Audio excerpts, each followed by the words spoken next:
Superstar Shakib খানের upcoming cinema কালা জাহাঙ্গীর। আর এই কালা জাহাঙ্গীর সিনেমা নিয়ে দর্শকের মনে যেন উদ্বেদনার শেষ নেই। কেউ বলছে শাকিব খানকে হিরো চরিত্রে দেখা যাবে, কেউ বলছে ভিলেনের চরিত্রে দেখা যাবে। তবে সব জল্পনা কল্পনার মুখটাই যেন বন্ধ করে দিলেন সেই সিনেমার পরিচালক হৃদয় আহমেদ। আমরা কোথাও আমাদের এই ধরনের স্টেটমেন্ট আমরা কোথাও দেইনি যে আমরা এরকম একটা মানুষের জীবনী নিয়ে করতে যাচ্ছি, এটা জানার জন্য। তো আমরা সবকিছু মিলিয়ে আমরা সুন্দর একটা ফার্স্ট লুক পোস্টারের মাধ্যমে আমরা চেষ্টা করছি যে আগামী মাসের শুরুতে আমরা অ্যানাউন্স করবার জন্য আমাদের সিনেমার নামটা কি হবে।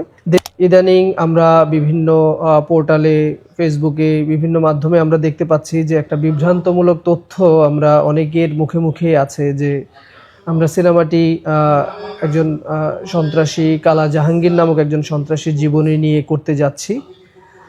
তো আমি আপনাদেরকে এটুকু বলতে চাই যে আমরা অফিসিয়ালি এই ধরনের কোনো অ্যানাউন্সমেন্ট আমরা কোথাও দেইনি, এবং আমরা কোথাও আমাদের এই ধরনের স্টেটমেন্ট আমরা কোথাও দেইনি যে আমরা এরকম একটা মানুষের জীবনী নিয়ে করতে যাচ্ছি।